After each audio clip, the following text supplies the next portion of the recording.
Assalamualaikum warahmatullahi wabarakatuh. Mari kita belajar tentang perumusan dan penetapan Pancasila sebagai dasar negara. Di sini kita akan mempelajari sejarah bagaimana Pancasila itu dibuat dan disahkan menjadi dasar negara kesatuan Republik Indonesia. Mari kita simak video berikut.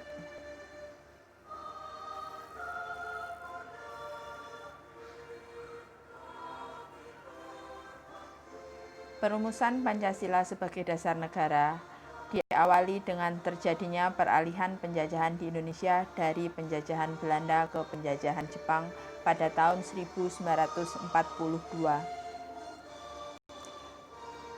Setelah penjajahan Jepang di Indonesia, Jepang memberikan janji, yaitu janji kemerdekaan terhadap Indonesia.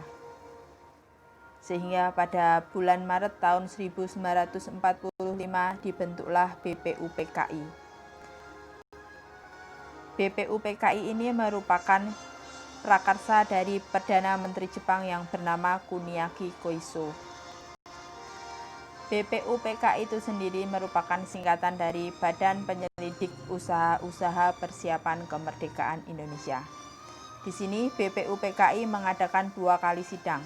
Di sidang pertama inilah BPUPKI membahas tentang perumusan dasar negara untuk negara Indonesia.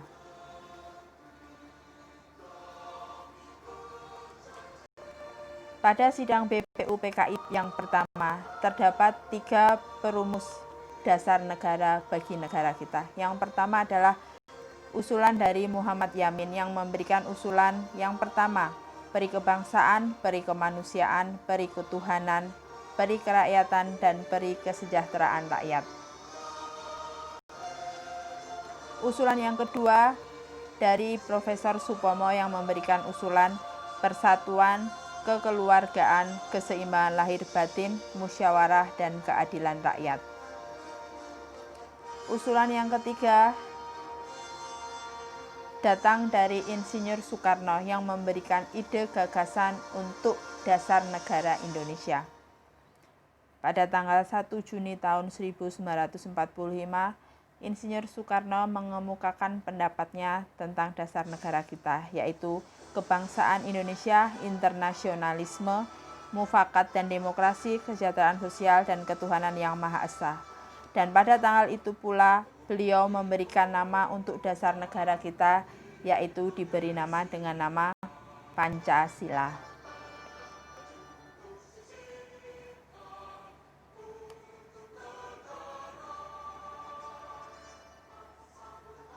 Berikut merupakan inti-inti dari Pancasila itu sendiri yang dapat diperas menjadi gotong royong. Setelah terdapat usulan-usulan dari 3 perumus dasar negara, BPUPKI kemudian membentuk panitia kecil yang diberi nama Panitia 9. Panitia 9 bertugas untuk menyelidiki usul-usul mengenai perumusan dasar negara yang melahirkan konsep rancangan pembukaan Undang-Undang Dasar tahun 1945. Dalam sidang ini, para pendiri negara berdiskusi dengan musyawarah mufakat, dengan semangat kebangsaan, dengan semangat gotong royong, dengan semangat kekeluargaan, saling menghormati satu sama lain, dan demi kepentingan satu negara kita, yaitu negara Indonesia.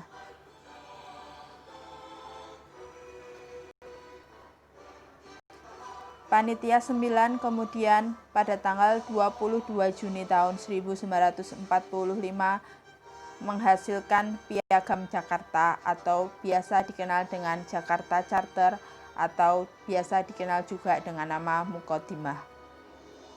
Dan di Muqaddimah ini terdapat dasar negara yang dijadikan rumusan awal nanti ketika Indonesia merdeka akan disahkan menjadi dasar negara tentunya.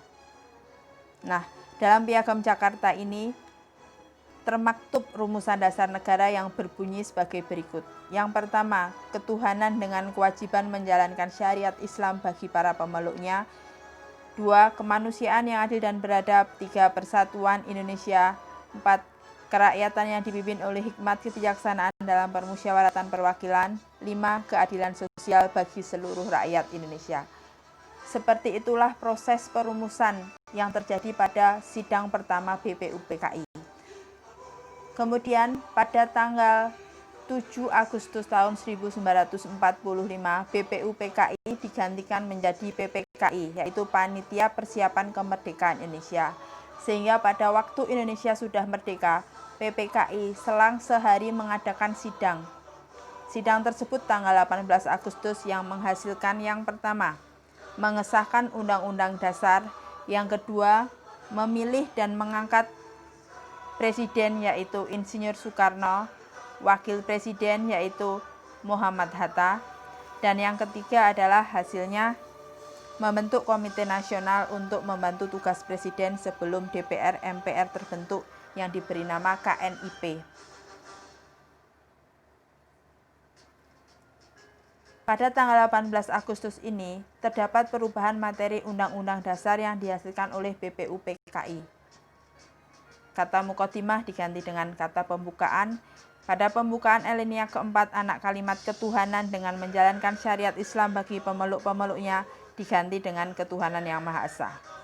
Hal ini dikarenakan menunjukkan toleransi para pendiri negara pada waktu itu, karena tidak semua masyarakat Indonesia beragama Islam, sehingga ada perubahan kalimat yang terdapat dalam sila pertama dalam Pancasila. Kemudian perubahan materi UUD yang ketiga, yaitu pada pembukaan alinea keempat, anak kalimat menurut kemanusiaan yang adil dan beradab diganti dengan kemanusiaan yang adil dan beradab. Perubahan yang keempat, pada pasal 6 ayat 1 yang semula berbunyi Presiden ialah orang Indonesia asli dan beragama Islam diganti menjadi Presiden adalah orang Indonesia asli. Nah, di sini juga membuktikan bahwa para pendiri negara pada waktu itu sangat menjunjung nilai-nilai toleransi. Yang kelima, sejalan dengan usulan kedua, maka pasal 29 pun berubah.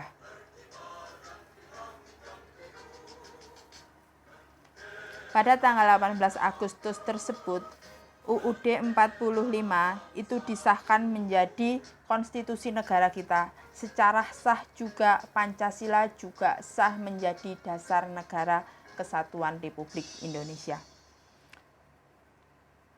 Pancasila sebagai konsep dasar negara lahir pertama kali pada tanggal 1 Juni tahun 1945 dengan proses perumusan yang dilaksanakan pada tanggal 29 Mei sampai 1 Juni tahun 1945.